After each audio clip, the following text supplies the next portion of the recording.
Now, good afternoon. We're back out with the cattle again. Well, they're just behind that ditch there on a bit of a hill there. Now, for anybody that's been following the channel for the last few months, they would have heard, or you would have heard me talking about this field here that I called our experimental paddock.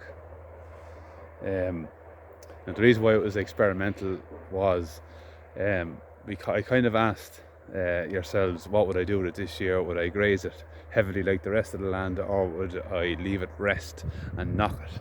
Well, we all came to the conclusion that I was going to skip it and then graze it, as in knock it, and I topped it. Now, it's a problem field because, as you can see, we have lots of rushes in it.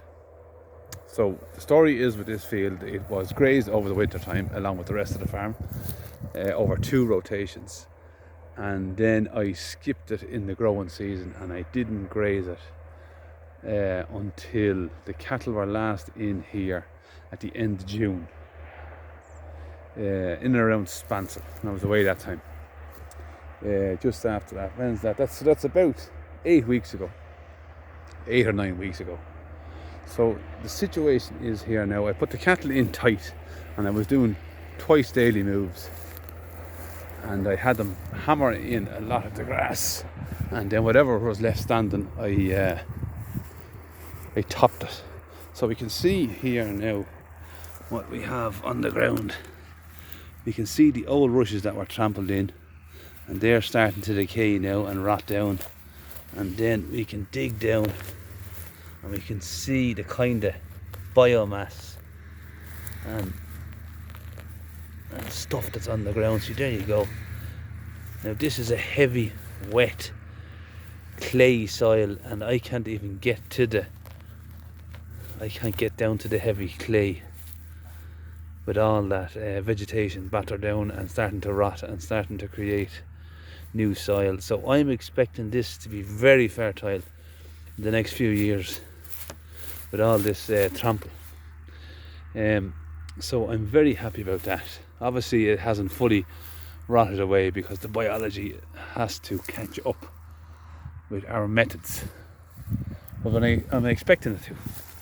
So there we go as well. We can see that's all rushes. Like there's literally 3 or 4 inches of stuff had to be knocked, and that lovely soil, and it says moist down there as well, and cool and perfect growing conditions for the soil, the microbes. So that is the story here. The rushes have grown back with a vengeance, but I don't care. It's an awful lot better looking than how it was at the start of the year. So I'm going to here's the thing now as well. Another field I call, or have named, is my priority paddock. That's the field where I started first grazing in the grazing season. Every year I'm going to move that around. I think I'm going to use this as my priority paddock next after the winter, next spring. So this will be the first field I go in on next year, and every time this is fully recovered, I'm going to come back to it, as in stop my rotation and come back. That's what I'm going to go do next spring. So for now, I'm going to let the cattle in. I have my fence made along here. It's my kind of favourite area, to be honest with you, because there's lovely trees, a lovely hedge there, and big tall trees that the cattle like to hang around. And we have a wild apple tree here too, and we have our eagles. Can you see that? No, you might hear them. But here is a crab apple tree. Them apples are starting to fall, are they? Not just yet. Oh, they're small looking yet. But that's our apple tree there. I don't see any on the ground yet. I'm sure the cattle will find them. But anyhow, let me go through here. The cattle are just on that hill there. Now, they're not one bit excited about moving, which is a good sign. They're not roaring at me. So I'm going to open this fence here now and call them and let them in. So that's the situation at the moment. So let me just try and get this fence open without. I have to go in over a ditch here now, so I might have to press pause and get set up. Let me press pause and I'll be right back. Now that worked out grand. I have the fence opened here now. I have to start whistling at these here now. They're not one bit anxious to move. Come on! Come on! Now I've noticed the last while that they're not that great for coming when I call them. I suppose they're packed with grass and all they want to do is lie down. So I'm hoping now they will come down. Come on, girls! Come on! Come on!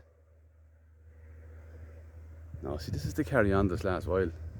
Oh, here we go. Here's lead cow. Come on, girl! Come on! Come on! All they want to do there is stand there and now and chew their cud.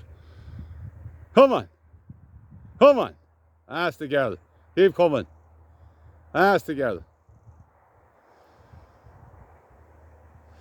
I kind of have it in my head as well, you know, when they're starting to walk, I like to let them walk slowly so they make all their dung in the field that they're coming from. I know it's a bit obsessive by me, but I like to let them make their dung having got up in the old paddock so that they come into the new grass and at least get a belly full before they start shiting again. But that's, I know, that's just me taking things a little bit too far. But it's what's in my head, all right. But look, let me just call them again. Come on! Come on, come on! Come on! Ask the girls, come on! Come on! Come on! No, they're not one bit anxious.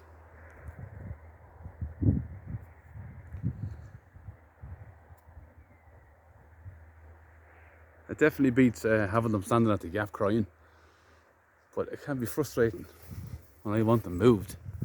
I'm going to have to go behind them. Are you coming? Come on, come on, ask the girls. Come on, come on. If I walk away, maybe they'll follow me. Come on, girls. Come on. Come on. There you go. See, they like to follow. Come on, ask the girl. Come on, come on.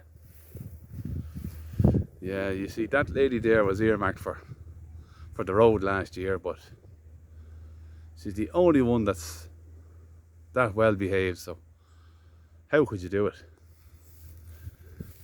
She's worth her time here just for that alone. Come on, girl, bring the rest of them with you. Come on. Without her now, I don't think any of them will arrive. Here's another bit of a news story. That little Galloway, last year's calf, I think she was a bull unknowns to me. The calves were following her and the bull showed an interest in her there as well. So I hadn't seen her come into season at all this year. She did break out and was in a field full of young Frisian bulls. And I was hoping, Jesus Christ, hang on. Right, get in. Yeah, I landed. They suddenly changed their mind. Fuck's sake. Right, what was that about? Yeah, but look, they were all squares, but there might have been one that was a full bull. So I was anxious about that. I was meant to inject her in, but I didn't. So I have no idea what the deal is with her. We'll know next year, I suppose. Right, okay. Well, that's the story now. I didn't even give the date. Today is the 25th of August and we're in the afternoon here.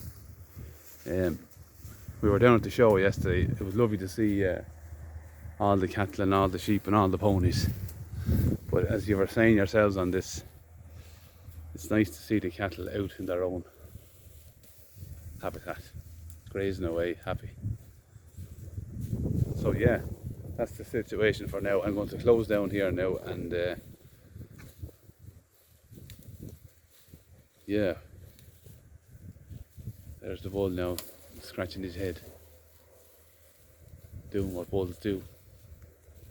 Right, for now we'll say good luck and goodbye.